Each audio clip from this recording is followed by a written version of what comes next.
आज की वीडियो में हम क्लास 8 का हिस्ट्री पढ़ने वाले हैं। हम चैप्टर 2 पढ़ रहे थे एंड इस चैप्टर का नाम है भारत में अंग्रेजी राज की स्थापना। तो पिछले वीडियो में भी हमने इस चैप्टर को पढ़ा था एंड हम पूरा नहीं पढ़ पाए थे क्योंकि वीडियो बहुत ज़्यादा लंबा हो जाता। तो आज की वीडियो में हम फिर से जहाँ तक हमने पढ़ लिया था उसके आगे हम पढ़ने वाले हैं एंड चैप्टर को पढ़ के समझने के बाद अपने चैप्टर में दिए गए सारे क्वेश्चंस को सॉल्व करेंगे। सो डोंट वरी, पहले हम चैप्टर को समझ लेते हैं, देन हम सारे क्वेश्चंस भी सॉल्व कर लेंगे। तो वीडियो में आप लोग लास्ट तक बने रहिएगा, बोर्ड बिल्कुल भी नहीं होना है आपको कहीं पर भी कोई दिक्कत नहीं आएगी। आई एम वेरी श्योर कि आपको ये चैप्टर बहुत अच्छे से समझ में आएगा, बस आपको ये वीडियो लास्ट तक देखना है। तो चलिए हम आज का वीडियो स्टार्ट करते हैं। तो पिछले वीडियो में हमने क्या पढ़ा था कि यूरोप में जो बहुत सारी कंपनियां थी, जो अलग अलग व्यापारी लोग थे, वो मुनाफे कमाने के लिए वस्तुएं ज़्यादा बाजार में बेचते थे ताकि उन्हें ज़्यादा मुनाफा हो। ठीक है, तो इस तरह से हर व्यापारी और हर कंपनियां जो थी एक दूसरे से होड़ लगाए हुए थी कि कौन सबसे ज़्यादा मुनाफा कमा सकता है। इसके आगे है, इन कंपनियों के द्वारा जो माल भारत में खरीदा जाता था उसे जहाज़ों पर लादे जाने तक सुरक्षित रखने की आवश्यकता होती थी। यह खरीदा गया माल फैक्ट्री में रखा जाता था।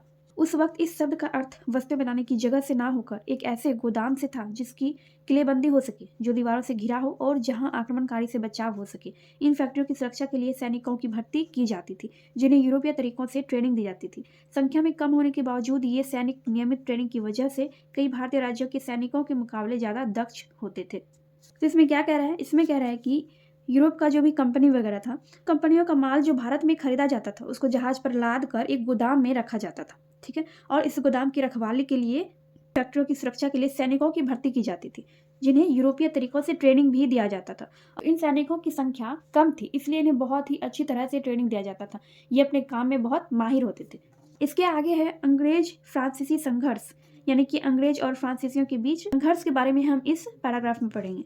यहाँ पर है, 18वीं सदी के आरंभ तक अंग्रेजों और फ्रांसीसियों ने अन्य यूरोपीय कंपनियों को उन महत्वपूर्ण स्थलों से हटा दिया जो उन्होंने एशिया और यूरोप के बीच के व्यापार के लिए स्थापित किए थे। अब इंग्लैंड की ईस्ट इंडिया कंपनी का मुख्य मुकाबला सीधे रूप से फ्रांस की फ्रेंच ईस्ट इंडिया कंपनी के साथ था।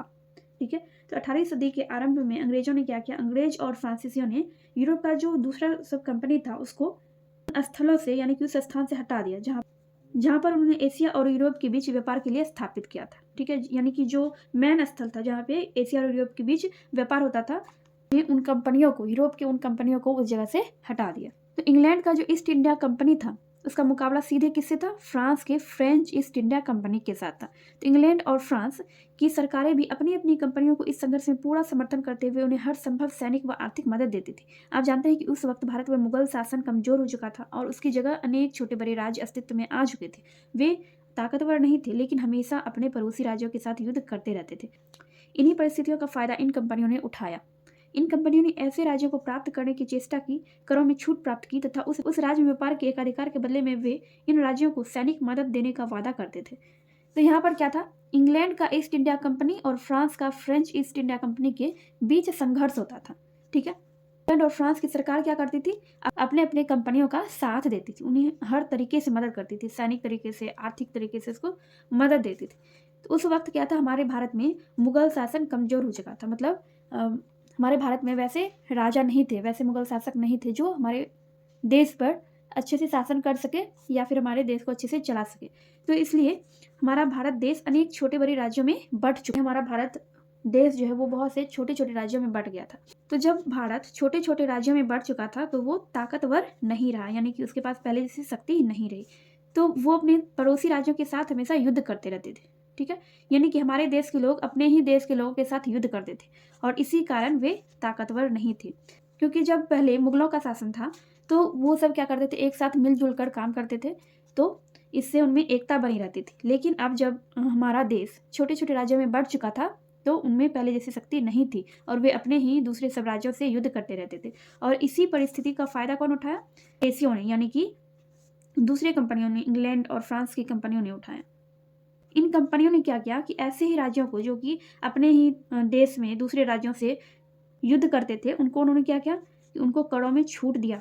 ठीक है, कर में छूट दिया और उन्हें अपने राज्य में व्यापार करने के बदले में सैनिक मदद देने का वादा किया। ठीक है, यानी कि देश की कंपनियां हमारे देश के राज्यों के, हमारे देश में जो राज्य थे, जो छोटे छोटे राज्यों के राजा लोग थे, उनको उन्होंने लालच दिया।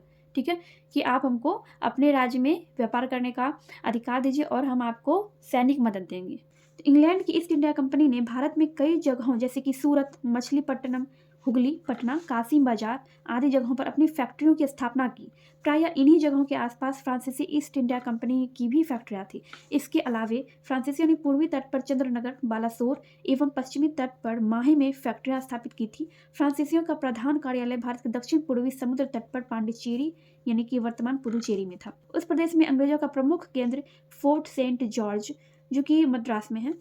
उस समय यूरोप में भी इंग्लैंड और फ्रांस के बीच प्रतिद्वंद्विता थी। यूरोप में जब इन दोनों देशों में संघर्ष आरंभ हुआ तो भारत में इन दोनों कंपनियों के बीच संघर्ष की शुरुआत हुई। यह शुरुआत दक्षिण भारत में कर्नाटक से हुई। ठीक है, तो यहाँ पर हमने पढ़ा कि जो इंग्लैंड और फ्रांस की कंपनियों के जो भी मालिक थे या फिर जो लोग थे वो हमारे देश में आकर वो क्या करने लगे, व्यापार करने लगे, क्योंकि उन्होंने हमारे देश के छोटे छोटे राज्यों के राजाओं को उन्होंने लालच दिया कि आप हमको अपने राज्य में राज करने का, व्यापार करने का अधिकार दीजिए और हम आपको सैनिक मदद देंगे। तो हमारे देश के जो छोटे छोटे राज्यों के जो राजा लोग थे वो उन्होंने क्या किया, वो उनके लालच में आ गए और उन्होंने अपने राज्य में व्यापार करने का अधिकार उन कंपनियों को दे दिया। इंग्लैंड की ईस्ट इंडिया कंपनी ने क्या किया, भारत में बहुत सी जगहों पे अपनी फैक्ट्रियों की स्थापना की। जैसे कि उन्होंने सूरत में, मछलीपट्टनम में, हुगली, पटना, कासिम बाजार इन जगहों पर उन्होंने अपनी फैक्ट्रियों की स्थापना की और उन्हीं फैक्ट्रियों के आसपास फ्रांस का जो ईस्ट इंडिया कंपनी था उन्होंने भी अपनी फैक्ट्रियाँ स्थापित की। इसके अलावा बहुत सारी जगहों पर मतलब फ्रांसीसियों ने और इंग्लैंड के कंपनियों ने अपनी अपनी कंपनियों की स्थापना हमारे देश में की। अलग अलग राज्यों में उन्होंने अपनी कंपनियों की स्थापना की। इंग्लैंड और फ्रांस के बीच जो संघर्ष शुरू हुआ था वो कहाँ से हुआ, हमारे देश भारत से। ठीक है, क्योंकि उन्होंने हमारे भारत में ही आकर अपनी अपनी कंपनियों की स्थापना की और यहीं से उनका संघर्ष जो है शुरू हुआ। कौन सी जगह से हुआ, कर्नाटक से।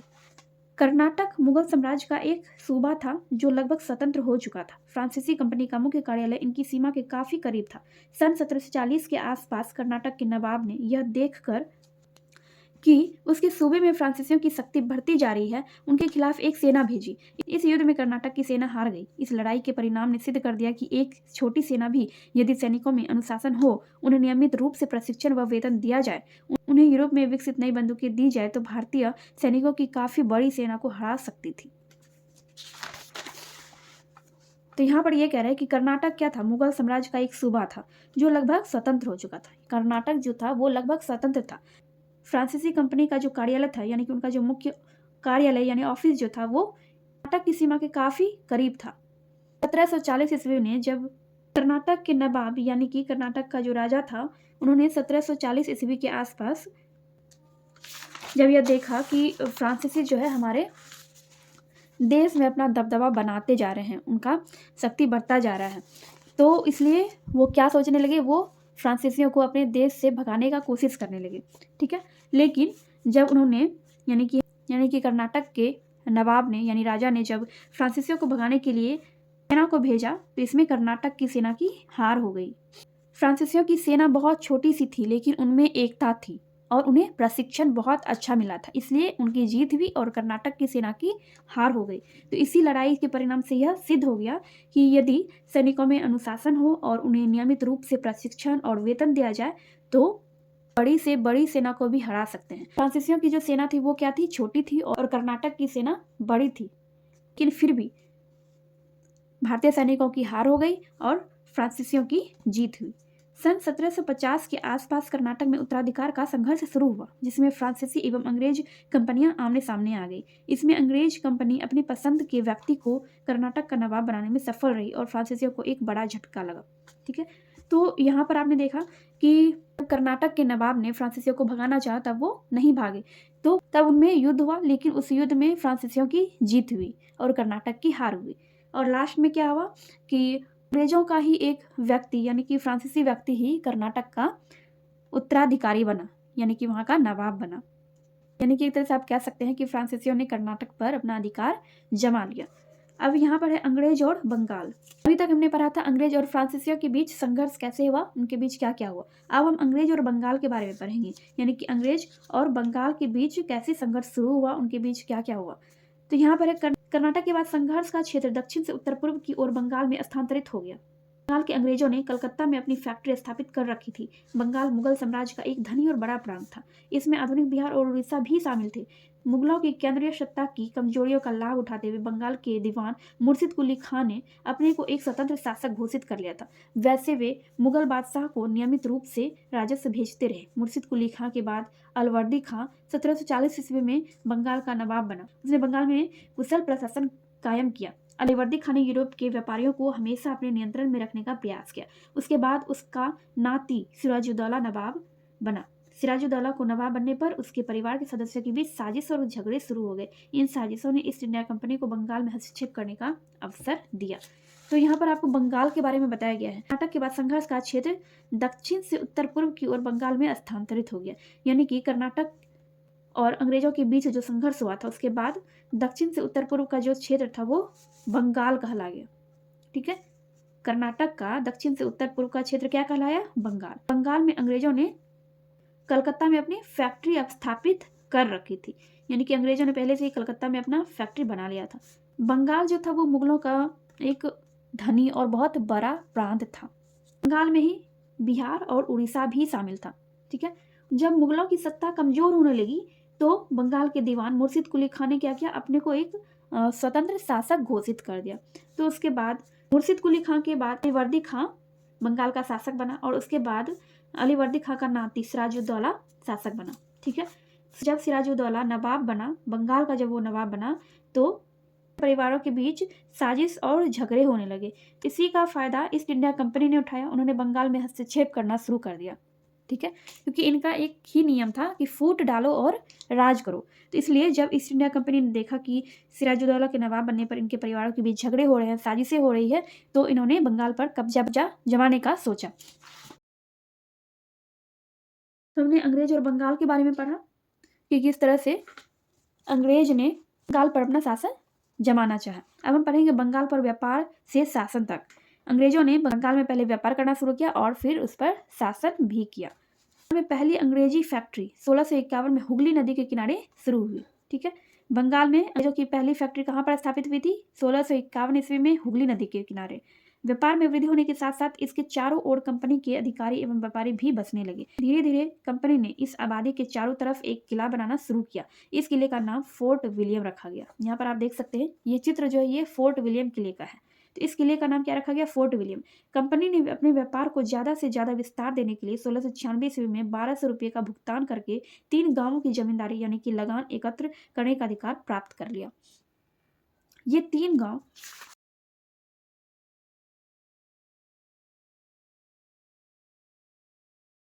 थे गोविंदपुर, सूतानाती और कालीकता।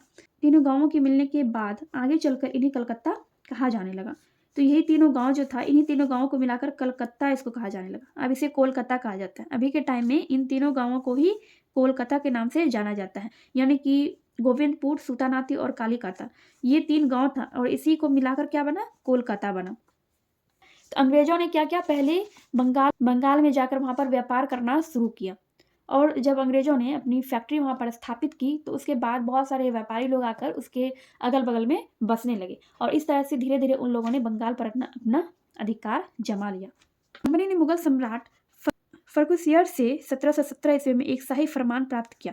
इसके अनुसार कंपनी को 3000 रुपये वार्षिक कर के बदले बिना कोई अन्य कर दिए बंगाल में व्यापार करने की अनुमति मिल गई। इस आदेश के बाद कंपनी राज्य में जो माल खरीदती थी पर उसे कोई कर नहीं देना पड़ता था। कंपनियों ने क्या किया? ईस्ट इंडिया कंपनी ने मुगल सम्राट जिसका नाम था फर्रुखसियर, उन्होंने उससे 1717 ईस्वी में एक शाही फरमान प्राप्त कर लिया और इस फरमान में क्या था कि इस कंपनी को 3000 रुपये वार्षिक कर देना पड़ता था और बदले में उससे अन्य और कोई कर नहीं देना पड़ता। इसके बावजूद भी वो बंगाल में व्यापार कर सकते थे। ईस्ट इंडिया कंपनी को फायदा हुआ कि उन्हें वर्ष में सिर्फ 3000 रुपया कर देना पड़ता था और इसके अलावा उन्हें कोई और कर नहीं देना पड़ता था।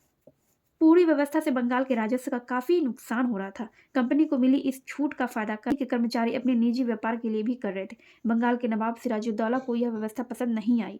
उसने कंपनी को बिना शुल्क व्यापार करने से मना कर दिया। उसने कंपनी पर धोखाधड़ी का आरोप लगाते हुए उनकी किलेबंदी के विस्तार पर रोक लगा दी। कंपनी भी अब यह समझ रही थी कि अगर बंगाल के व्यापार को सुरक्षित रखना है तो सिराजुद्दौला को नवाब पद से हटाना होगा। इसके लिए कंपनी ने बंगाल की राजनीति को टटोलना शुरू किया। उसने सिराजुद्दौला को असंतुष्ट व्यक्तियों से साठगांठ करना शुरू कर दिया।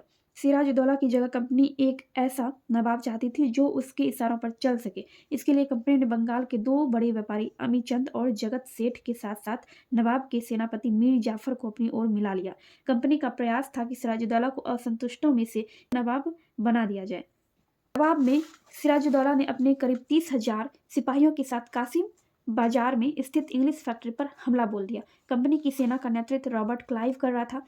अंततः जून 1757 ईस्वी में मुर्शिदाबाद के पास प्लासी में युद्ध हुआ। इस युद्ध में नवाब की सेना हार गई, सिराजुद्दौला मारा गया और मीर जाफर को बंगाल का नवाब बना दिया गया। इस लड़ाई के साथ भारत में कंपनी की सत्ता की स्थापना की शुरुआत हुई। इस तरह से अंग्रेजों ने बंगाल पर अपना शासन स्थापित किया। ठीक है, यहाँ पर ईस्ट इंडिया कंपनी ने क्या किया था, उन्होंने एक मुगल सम्राट से एक शाही फरमान प्राप्त किया था जिसके अनुसार उन्हें सिर्फ वर्ष में सिर्फ 3,000 रुपया कर ही देना पड़ता था और उसके अलावा उन्हें कभी भी कोई कर नहीं देना पड़ता था और उसी से वो हमारे भारत में आकर व्यापार करते थे और जगह जगह अपनी फैक्ट्री वगैरह स्थापित करते थे। लेकिन यह व्यवस्था बंगाल का जो नवाब था सिराजुद्दौला, उनको ये व्यवस्था पसंद नहीं आई। इसलिए सिराजुद्दौला ने ईस्ट इंडिया कंपनी का विरोध करना शुरू कर दिया। तो इसलिए ईस्ट इंडिया कंपनी ने ये सोचा कि सिराजुद्दौला को नवाब पद से हटा देना चाहिए, यानी कि उसको इस पद से हटा देंगे तो वो कुछ नहीं कर पाएगा। तो उन्होंने ऐसा ही कोशिश किया। ईस्ट इंडिया कंपनी जो था वो ये चाहते थे कि किसी ऐसे व्यक्ति को बंगाल का नवाब बना दिया जाए जो कि उसके इशारों पर नाचे, मतलब वो जो भी कहे वो नवाब वही करे। तो इसलिए कंपनी ने जाफर को बंगाल का नवाब बनाना चाहा और इसी के जवाब में सिराजुद्दौला ने क्या किया, इस फैक्ट्री पर हमला कर दिया। ठीक है, और कंपनी का सेना का नेतृत्व कौन कर रहा था, रॉबर्ट क्लाइव कर रहा था। 1757 ईस्वी में क्या हुआ, 1757 ईस्वी में मुर्शिदाबाद के पास प्लासी एक जगह का नाम है, वहीं पर युद्ध हुआ। किसमें, सिराजुद्दौला में और ईस्ट इंडिया कंपनी के बीच। तो इसमें सिराजुद्दौला मर गया, वो मारा गया और मीर जाफर बंगाल का नवाब बन गया। इसके साथ क्या हो गया, इस लड़ाई के साथ भारत में कंपनी की सत्ता की स्थापना की शुरुआत हुई। यहाँ पर है, देखिए यहाँ पर नोट दिया गया है, प्लासी का असली नाम फलासी था जिसे अंग्रेजों ने बिगाड़ कर प्लासी कर दिया था। इस जगह को यहाँ पाए जाने वाले पलासी के फूलों के कारण पलासी कहा जाता था। पलास के खूबसूरत लाल फूलों से गुलाल बनाया जाता है जिसका होली में इस्तेमाल होता था। तो यहाँ पर एक इंपॉर्टेंट लाइन आपको याद रखना है, पलासी का असली नाम क्या था, फलासी। इस कारण से फेमस था, प्लासी के फूलों के कारण यह जगह ज्यादा प्रसिद्ध था। यहाँ पर एक पत्र लिखा गया है, 1 जनवरी 1759 ईस्वी को इंग्लैंड के प्रधानमंत्री विलियम पिट के नाम क्लाइव ने ये पत्र लिखा। तो इसी पत्र को यहाँ पर आपको पूरा दिया गया है। हमने देखा कि किस तरह से ईस्ट इंडिया कंपनी ने बंगाल पर अपना अधिकार कर लिया, सिराजुद्दौला को मारकर मीर जाफर बंगाल का नवाब बना। इसके बाद है, इस जीत के बाद कंपनी का कर मुक्त व्यापार पुनः प्रारंभ हो गया। मतलब कि जैसे कि पहले वो कर मुक्त व्यापार करते थे, उनको कोई भी कर नहीं देना पड़ता था, वैसे ही वो फिर से व्यापार करना शुरू कर दिया। कंपनी चाहती तो बंगाल का शासन अपने हाथों में ले सकती थी, लेकिन व्यापार के द्वारा ज्यादा से ज्यादा मुनाफा कमाना उनके लिए ज्यादा महत्वपूर्ण था। इस मुनाफे के अलावे मीर जाफर ने कंपनी के बड़े अधिकारियों को भेंट या घूस के रूप में भारी रकम दी। कंपनी के अधिकारियों की मांगों को पूरा करने में खजाना खाली होने लगा, फिर भी कंपनी संतुष्ट नहीं थी। जल्द ही मीर जाफर को अपनी गलती का एहसास होने लगा, उसने इसका विरोध किया। उसके विरोध के पश्चात कंपनी ने मीर जाफर को हटाकर उसके दामाद मीर कासिम को 1760 ईस्वी में बंगाल का नवाब बना दिया।